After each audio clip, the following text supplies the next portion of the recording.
남편과 시어머니는 돈 이야기를 할 때마다 서로의 말에 끄덕이며 이상할 정도로 일치된 의견을 보였다. 돈 없이는 아무것도 안 되지. 남편의 이런 말은 시어머니의 호응을 끌어냈다. 맞아. 내가 젊었을 때는 더 힘들었지. 그래도 죽어라 벌고 아껴가며 살았어. 그들의 대화는 단순한 일상이었다. 아니, 그들에겐 일상이라기보다 일종의 신념처럼 느껴졌다. 돈이 있어야 모든 것이 가능하다는, 돈만이 삶을 지탱한다는 그들의 확고한 믿음은 늘 나를 낯설게 했다. 나는 그저 고개를 끄덕이며 그 말들이 흘러가기를 기다릴 뿐이었다. 하지만 그 돈에 대한 이야기는 어느 순간 나를 향한 요구로 바뀌었다. 첫 아이가 돌이 되기도 전에 남편은 마치 당연한 일인 양 말했다. 너도 이제 육아만 하지 말고 밖에 나가서 돈 좀 벌어야 하지 않겠어? 그의 말은 가볍지만 뭔가 차갑게 느껴졌다. 마치 내가 해야 할 의무를 뒤늦게 상기시키는 듯했다. 나는 잠시 멍하니 그의 얼굴을 쳐다봤다. 그는 나의 침묵이 불편했는지 이유를 덧붙이기 시작했다. 나 혼자 벌어서는 우리 못 살아. 그리고 내 팔자가 원래 여자 덕에 사는 팔자라잖아. 그 말은 농담처럼 들렸지만 내 가슴 한구석에서는 불편한 감정이 꿈틀댔다. 그의 가볍게 던진 말 속에는 나라는 사람의 감정이나 상황에 대한 고려는 전혀 없었다. 그는 단지 자신의 부담을 줄이고 자신의 삶을 좀 더 편하게 만들기 위해 말하고 있었다.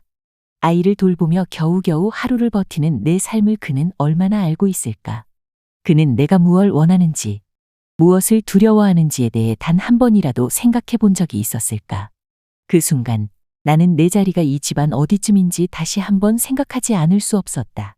그의 말이 끝나자 나는 입을 열고 싶었지만 아무 말도 나오지 않았다. 말 한마디라도 내뱉는 순간 나의 약함이 드러날 것만 같았다. 그래서 침묵했다.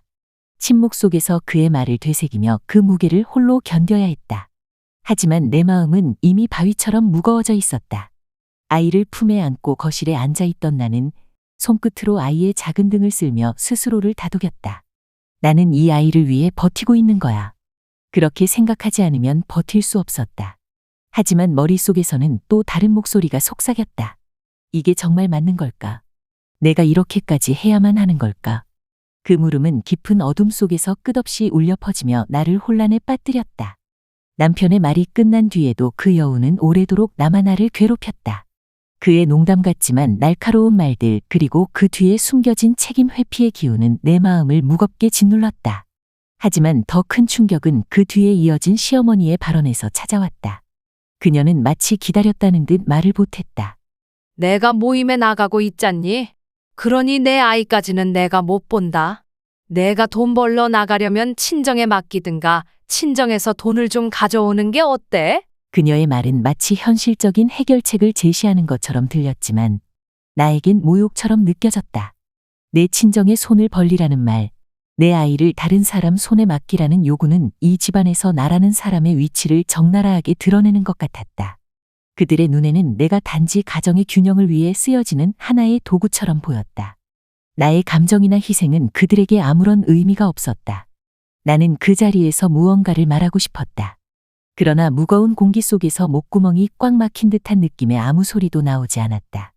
침묵은 나를 지키는 최후의 방어선이자 동시에 내가 얼마나 고립되었는지를 보여주는 증거였다. 아이는 내 품에서 천진난만하게 잠들어 있었지만 그 작은 숨소리가 더 큰 책임감으로 다가왔다. 이 아이를 위해 내가 이 모든 걸 참아야 하는 걸까? 시간이 지나면서 그들의 요구는 점점 더 뻔뻔해졌다. 남편은 여전히 돈 이야기만 하면 가벼운 농담처럼 넘겼고, 시어머니는 직접적인 압박보다는 은근한 눈빛과 태도로 나를 몰아붙였다. 나는 어느 순간부터 스스로를 의심하기 시작했다. 내가 정말 잘못된 선택을 하고 있는 걸까? 나도 밖에 나가 돈을 벌고 가정에 더 기여해야 하는 걸까? 이런 질문들은 나를 잠 못 이루게 했다. 하지만 곧 나는 깨달았다. 이 질문은 내가 스스로에게 던지는 것이 아니었다. 이 질문은 그들이 나를 설득하기 위해 심어놓은 것이었다. 나는 종종 거울 앞에 서서 내 모습을 바라보았다. 아이를 안고 있는 내 모습은 평온해 보였지만 그 뒤에 숨겨진 불안과 분노는 내 얼굴에 서서히 드러나고 있었다. 내가 정말 이렇게 살아도 괜찮은 걸까? 그 질문에 답을 찾기 위해 나는 스스로와 끊임없이 싸워야 했다. 그러던 어느 날 나는 결심했다. 더 이상 그들의 논리에 끌려다니지 않기로. 하지만 그 결심이 내게 어떤 변화를 가져다 줄지는 알 수 없었다. 내가 결심한 그날 밤, 집안은 고요했지만 내 마음은 폭풍처럼 휘몰아쳤다. 남편은 TV를 켜놓고 소파에 널브러져 있었고, 시어머니는 방에서 뭔가를 정리하는 소리가 들렸다. 나는 부엌에서 설거지를 하다 말고 물끄러미 싱크대 위에 손을 얹었다. 물방울이 뚝뚝 떨어지는 소리가 거슬렸다. 이게 내 삶인가? 매일 이렇게 참아야 하는 건가? 온갖 생각들이 머릿속을 떠다녔다. 내가 친정에 손을 벌리든 돈을 벌러 나가든 시어머니의 그 말이 계속해서 귓가를 때렸다. 다음 날 아침, 나는 일부러 평소보다 늦게 일어났다. 시어머니는 벌써 부엌에서 아침 준비를 마쳤는지 내가 나오자마자 눈길 한 번 주며 툭 내뱉었다. 내 남편 출근하는데 아직도 자고 있냐? 너는 뭐라도 해야지. 이렇게 살림만 해서야. 나는 그 말을 다 듣지도 않고 냉장고 문을 열었다. 속이 부글부글 끓었지만 아무 말도 하지 않았다. 말을 하면 울 것 같았다. 왜 항상 나만 이렇게 비난받아야 하지? 이 집안에서 내가 뭘 잘못했는데.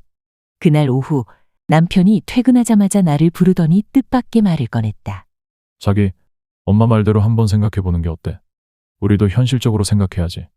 요즘 내가 회사에서도 눈치 보이는 거 몰라? 그의 말투는 마치 이건 어쩔 수 없는 선택이야 라는 결론을 미리 정해놓은 것 같았다. 나는 잠시 숨을 고르며 대답했다. 그럼 당신은? 당신은 왜 조금이라도 더 노력할 생각을 안 해? 왜 나만 뭐든 더 해야 한다고 생각하는 거야? 남편은 순간 당황한 듯 눈을 깜빡였다.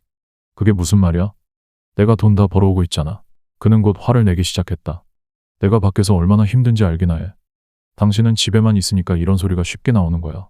나는 참을 수 없었다. 그동안 쌓였던 모든 감정이 한꺼번에 터져나왔다. 집에만 있다고. 그래, 집에만 있는 게 쉬워 보여. 당신이 매일같이 밤새 우는 아이를 안고 아침까지 잠 한숨 못 잡았어. 당신이 하루 종일 집안일 다 해보고 또 이 집 사람들 눈치까지 봐가며 살아봤냐고. 내 목소리는 떨리고 있었지만 멈출 수 없었다. 남편은 내 말을 듣다가 차마 대답하지 못하고 고개를 돌렸다. 하지만 그의 침묵은 나를 더 분노하게 만들었다. 그래, 당신도 답이 없다는 걸 알고 있잖아. 그날 밤 나는 아이를 재우고 방에 누웠다. 하지만 잠이 오지 않았다. 더 이상 이렇게 살 수 없다. 이 결혼 생활이 나를 얼마나 갉아먹고 있는지, 내가 얼마나 외로웠는지를 절감했다. 나는 뭔가 바뀌어야 한다는 것을 알았다. 하지만 문제는 무엇을, 어떻게 바꿀 것인가였다. 이 결혼 생활을 계속 유지하는 것이 옳은 선택인지, 아니면 정말 모든 것을 내려놓아야 하는지. 그 고민은 나를 끝없는 미로 속으로 밀어넣었다. 한 가지 확실한 것은 있었다. 이 상태로는 절대 안 된다. 다음 날 아침, 나는 처음으로 시어머니 앞에서 차갑게 말했다. 어머님이 안 도와주시면 이제 저 알아서 해볼게요. 그런데 더 이상 저한테 친정 얘기나 제가 해야 할 일 같은 얘기는 하지 말아주세요. 시어머니는 깜짝 놀라더니 입술을 삐죽였다. 어디 한번 내가 얼마나 잘하나 보자. 그녀의 비아냥거림에도 나는 평소 같으면 속이 상했겠지만 이상하게도 그날은 아무렇지 않았다. 다음 날 아침, 나는 일찍 일어나 부엌으로 나갔다. 공기는 차가웠고 시어머니는 이미 부엌에서 쌀을 씻으며 나를 보지도 않고 퉁명스럽게 말했다. 오늘 내가 밥을 하겠지. 내가 언제까지 이것까지 다 해야 하겠니? 나는 아무 말도 하지 않고 조용히 물을 끓였다. 속으로는 아직 어제의 대화가 떠올랐고 다시 한번 분노가 치밀어 올랐다. 하지만 무작정 화를 내는 것은 의미가 없었다. 내가 진짜 하고 싶은 말은 마음속에 맴돌았지만 아직 꺼낼 준비가 되지 않았다. 남편은 거실에서 TV를 틀어놓고 스마트폰을 들여다보며 있었다. 그에게선 언제나처럼 피곤함과 무관심이 뒤섞인 표정이 보였다. 나는 설거지를 하며 그에게 말했다. 오늘 저녁엔 얘기 좀 하자. 중요한 이야기야. 남편은 고개를 살짝 끄덕였지만 여전히 스마트폰에서 눈을 떼지 않았다. 그 모습이 나를 더 지치게 했다. 왜 항상 나 혼자만 이렇게 했어야 하지? 저녁이 되었다. 아이를 재운 뒤 거실에 앉아 남편을 기다렸다. 그는 여전히 스마트폰을 들여다보며 소파에 앉아 있었고 내가 먼저 입을 열지 않으면 관심을 보일 기미도 없었다. 결국 내가 먼저 말을 꺼냈다. 당신은 우리가 지금 어디로 가고 있는지 생각해 본 적 있어? 남편은 고개를 들어 나를 잠시 보더니 말했다. 무슨 말이야? 우리 잘 살고 있잖아.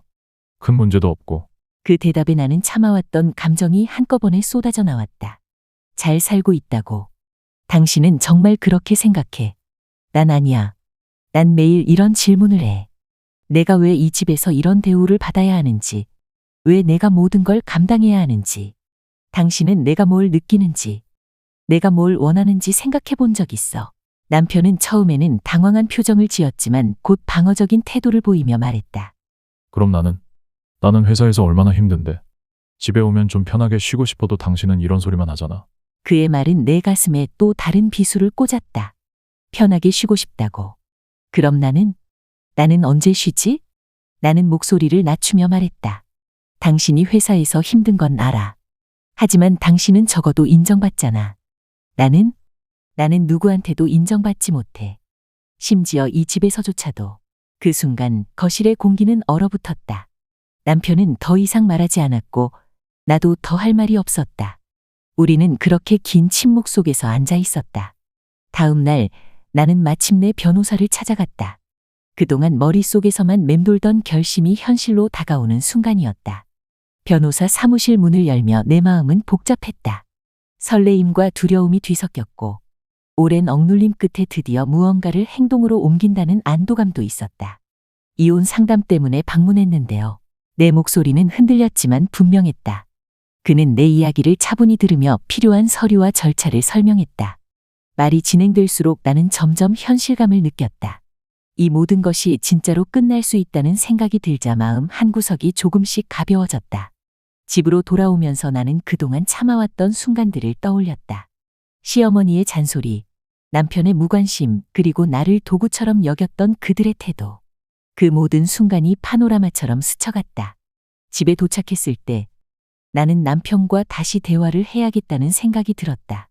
이번에는 더 이상 설득하려 하지 않을 것이다. 그저 내 결정을 알리기 위해서. 남편은 여전히 소파에 누워 TV를 보고 있었다. 나는 그 앞에 서서 조용히 말했다. 우리 얘기 좀 하자. 그는 귀찮다는 듯 고개를 돌리며 말했다. 또 무슨 얘기야? 어제 다 얘기했잖아. 나는 그 말을 무시하고 단도직입적으로 말했다. 나 이혼할 거야. 그의 얼굴이 순간 얼어붙었다. 그는 처음엔 내 말을 농담으로 여기는 듯 웃으며 말했다. 장난이지? 갑자기 왜 그래? 하지만 내 눈빛이 진지하다는 걸 깨달은 그는 곧 화를 내기 시작했다. 이혼이라니. 너 진짜 미쳤어? 내가 뭘 그렇게 잘못했는데. 그의 목소리가 점점 커졌지만 나는 차분하게 말했다. 내가 뭘 원하는지, 뭘 느끼는지 생각해 본 적 있어. 당신은 늘 당신만 생각했어. 이젠 나도 나 자신을 생각하려고 해. 그는 더 이상 아무 말도 하지 못했다. 그저 분노와 당황이 뒤섞인 표정으로 나를 바라볼 뿐이었다. 나는 더 이상 그와 감정적인 싸움을 할 필요가 없다고 느꼈다. 이미 내 마음은 결정되었으니까. 며칠 뒤 나는 집을 나섰다. 아이를 데리고 친정으로 갔다. 남편과 시어머니는 내가 다시 돌아오리라 믿었겠지만 나는 그럴 생각이 전혀 없었다. 친정집에 도착해 문을 열며 나는 처음으로 마음 깊은 곳에서 해방감을 느꼈다. 그동안의 억눌림과 고통이 조금씩 풀리는 기분이었다. 이혼 절차는 생각보다 오래 걸리지 않았다. 서류에 도장을 찍는 순간 나는 긴 한숨을 내쉬었다. 모든 것이 끝났다. 이제는 나 자신을 위해 그리고 내 아이를 위해 새로운 삶을 시작해야 한다. 비록 혼자가 되었지만 적어도 더 이상 고립되거나 무시당하지는 않을 것이다. 나는 앞으로의 길이 쉽지 않을 것을 알지만 매일 돈거리는 사람들과 사는 것보다는 나을 것 같았다. 이야기는 이것으로 끝입니다. 오늘도 끝까지 시청해 주셔서 대단히 감사드립니다.